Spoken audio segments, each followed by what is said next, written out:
ইসরায়েলের হামলার পর আটক হামাস সদস্যদের বিচারে সামরিক আদালত গঠন করতে যাচ্ছে ইসরায়েল। সোমবার দেশটির পার্লামেন্টে এই সংক্রান্ত একটি আইন পাশ করেছেন আইন প্রণেতারা। এই আইনের আওতায় জেরুজালেমে ৩ বিচারকের সমন্বয়ে একটি আদালত গঠন করা হবে। ভবিষ্যৎ হোক নিরাপদ, বিনিয়োগ হোক বিশ্বস্ত, আর আমার পছন্দ সল্ট বে। ওয়েলকাম টু সল্ট বে। 2023 সালের 7 অক্টোবর ইসরায়েলে হামলায় অংশ নেয়া হামাস যোদ্ধাদের বিচার হবে সামরিক আদালতে। সোমবার এই সংক্রান্ত একটি আইন পাশ করেছে ইসরায়েলের পার্লামেন্ট কেনেসেট।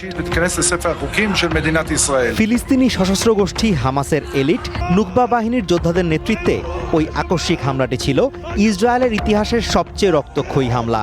এতে অন্তত 1200 জন নিহত হন, যাদের বেশিরভাগই বেসামরিক নাগরিক। এর প্রতিক্রিয়ায় ইসরায়েল গাজায় হামলা শুরু করে, যাতে এখন পর্যন্ত 72,400-র বেশি ফিলিস্তিনি নিহত হয়েছে। এর পাশাপাশি পুরো গাজা ধ্বংসস্তূপে পরিণত হয়েছে। হামলার পর হামাসের কয়েকশো যোদ্ধাকে আটক করে ইসরায়েল, যাদের সঠিক সংখ্যা এখনও জানায়নি তেল আভিভ। রয়টার্স বলছে, আটক হামাস যোদ্ধাদের বিরুদ্ধে এখনও আনুষ্ঠানিক কোনো অভিযোগ গঠন করা হয়নি। তাদের বিচার করতেই এই সামরিক আদালত গঠনের আইন পাশ করে কেনেসেট। বিশেষ এই সামরিক আদালত জেরুজালেমের 3 বিচারক পরিচালনা করবেন। পরবর্তীতে এই আদালতেই গাজা থেকে আটক করা অন্যান্য বন্দীদেরও বিচার করা হতে পারে। আইনটি পাশে স্বস্তি প্রকাশ করেছেন কেনেসেট সদস্য সিমখান রোথমান। This law will bring justice. This law will create the framework to punish those who did this. This law will tell the world. এই আদালতের কার্যক্রম হবে উন্মুক্ত এবং গুরুত্বপূর্ণ শুনানিগুলো সরাসরি সম্প্রচার করা হবে। বিবাদীরা কেবল গুরুত্বপূর্ণ শুনানিতে সশরীরে উপস্থিত থাকবেন এবং বাকিগুলোতে ভিডিওর মাধ্যমে যুক্ত হবেন। তবে বেঁচে যাওয়া ভুক্তভোগীদের সশরীরে উপস্থিত থাকার অনুমতি দেওয়া হবে। রয়টার্স বলছে, নতুন আইন অনুযায়ী যদি কাউকে মৃত্যুদণ্ড দেওয়া হয়, তবে তার পক্ষে স্বয়ংক্রিয়ভাবে একটি আপিল প্রক্রিয়া চালু হবে।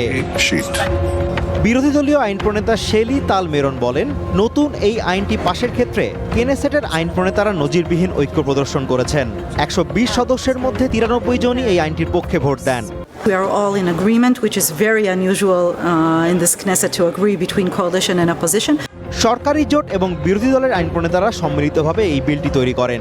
এর উদ্দেশ্য হল ইহুদি জনগণের বিরুদ্ধে অপরাধ, মানবতার বিরুদ্ধে অপরাধ এবং যুদ্ধাপরাধ হিসেবে বর্ণিত কর্মকাণ্ডের জন্য বিদ্যমান ইসরায়েলি ফৌজদারি বিধির অধীনে সব হামলাকারীর বিচার নিশ্চিত করা। Azimur Rashid Kanak, one international desk.